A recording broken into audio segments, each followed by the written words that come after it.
The Bee Who Spoke, The Wonderful World of Belle and the Bee.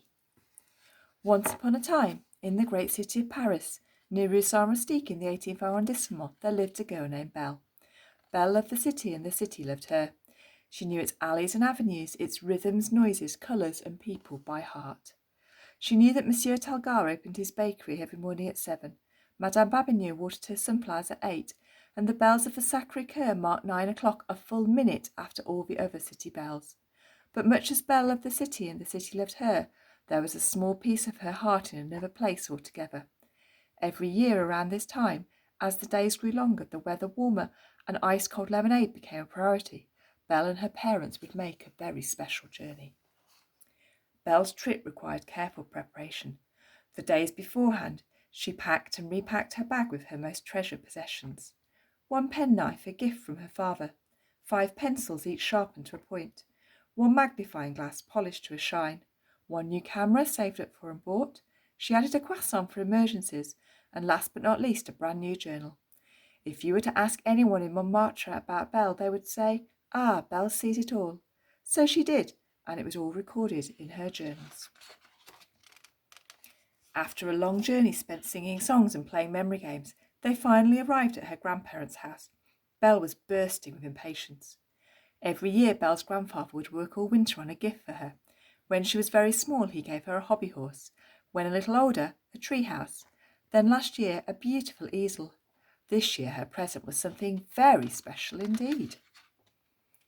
It was Belle's mother's bicycle from when she was a girl. Belle had gazed longingly at it 1,000,000 times in the picture on her mother's dressing table, and now here it was right before her, freshly painted and gleaming in the sun. She could hardly breathe for excitement. Belle threw her bag in the basket, rang the bell twice, and headed off down the lane as fast as her feet would pedal. "Don't get lost," shouted her father after her. "Don't be late for tea," added her grandmother. "Ride like the wind," cried her grandpa, laughing. But Belle was already gone. The first thing people from the city always notice when they get to the countryside is the sky. It seems bigger, bluer, more sky-like, stretching as far as the eye can see. Belle saw clouds tumbling into one another, a bird hovering above a patchwork of fields, the tops of the trees swaying in the wind. What she didn't see was the root of a great oak tree in her path. There was a bump, followed by a whoa, followed by a clatter, then an ow. All the animals and insects fell silent. Even the breeze seemed to stop for a moment. Belle looked down. Her skirt was covered in dust. She had a bruised knee. But worst of all, she had an uneasy feeling in her stomach. She was lost. Belle didn't know the country, and the country didn't know her. "Hello," she called out in her smallest voice. "Hello," came a friendly voice in reply. But there was no one to be seen. Confused, Belle grabbed her scattered belongings. Then she noticed a little bee gently buzzing towards her. It inspected her croissant curiously. Then it spotted Belle's journal on the ground. "Belle," it remarked. "What a beautiful name." Belle tried to speak, but the words refused to come. Finally, 3 did. "Bees can't talk," exclaimed Belle. "Of course we can," said the bee. "You just have to know how to listen." Belle has come top of her class in biology, but at no time has anyone ever mentioned that bees can talk. The bee's voice was wise, thoughtful and kind. It made the bee seem much bigger than it was. "I think I'm lost," said Belle. She was determined not to cry. "Why, there is a map all around you," said the bee reassuringly. But Belle could only see trees. The bee buzzed a little closer and folded its arms, a bit like her biology teacher when she was about to explain something new. "Do you like adventures?" it asked. "I live for them," replied Belle, brightening. "Then I'd like to take you on a little journey," said the bee. The bee led Belle to a clearing full of flowers. "Belle meet Arnica, Arnica meet Belle," said the bee. She peered closer. The flower looked familiar. Suddenly she remembered Madame Babigneux's window box. "It looks like a tiny sunflower," said Belle. "They're cousins," said the bee, smiling. The bee showed Belle how to take the petals, press them between her hands, then rub the oil on her knee.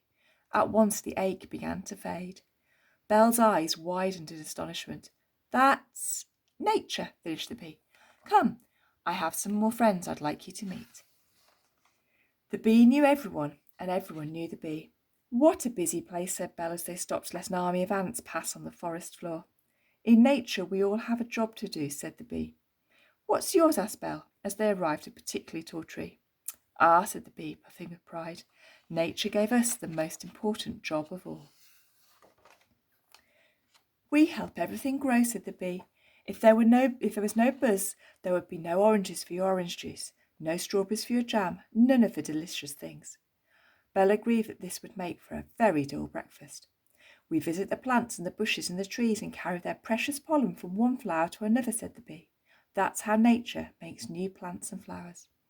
Do you get any treats? Asked Belle, taking out her camera. Oh, yes, declared the bee. We get nectar. To make honey, cried Belle. Her biology teacher would have been proud. They climbed high into the tree, and Belle saw for the very first time a beehive abuzz with busy activity. Everything seems just so, said Belle, marvelling. Ah, said the bee, we have a saying for that. La nature est bien faite, said the bee proudly. Belle gave a quizzical look. A place and a purpose for everything. That's the beauty of nature, said the bee. Belle gazed in wonder at the expanse of fields, trees, and sky before her. I can see Grandpa's house, she cried with delight. In fact, I can see everything. Then, remembering her journal, I must write it all down. And with that there followed the sound of a young Parisian girl descending a tree at the speed of a girl who could have spent her entire life climbing trees in the country. The afternoon became an adventure. They skipped from place to place, the bee pointing, Belle scribbling, when all of a sudden they heard music. Belle got out her binoculars to investigate. What the goodness, she exclaimed. They were being followed by a troop of insects and animals carrying what looked like trombones, but were in fact bluebells. The birds broke into full song with their chests puffed out. I know this one, said the bee, delighted. Join in, Belle, if you can. And nature's song began. You and me and the flowers and the trees and the birds and the bushes and the seeds on the breeze, with the crickets and the butterflies, the squirrels and the mice, and the fish in the rivers and the weevils and the lice, and the badgers and the eagles, all the creatures great and small, have a place and a purpose and a job and a role. We are one and we are all, or we're nothing much at all. Thanks to the bee, we live in harmony. Oi! Thanks to the bee, we live in harmony. A great cheer went up into the forest at the end, and Belle danced with delight. With the greatest of patience, the bee continued to introduce Belle to all the animals, including a large owl who talked in his sleep. Twit-twoo, who are you? He asked Belle blurrily. Belle suddenly remembered her grandmother's words. It was time to go home. May I come back tomorrow? Asked Belle. The bee smiled. You are always welcome here, dear Belle. Goodbye then, cried Belle, as she turned her bike towards home.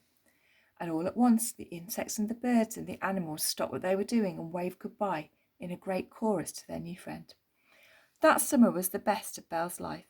Every day at sunrise she would check her tyres, sharpen her pencils, polish her magnifying glass, and head off into the countryside, a new chapter in her journal just waiting to be written. But before she knew it, the days started to get shorter and the morning air cooler. It was time to go home. Belle found herself back in the cities.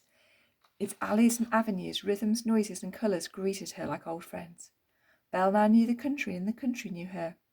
But the city wasn't jealous, for every tree in its gardens, every bird in its fountains and parks, and every flower in the window box was a part of the grand scheme. Belle understood that this scheme is simply life itself, and that we people are but a part of it. That's nature, she thought dreamily, and somewhere, very far away, a little bee smiled and went back to its noble work. The end.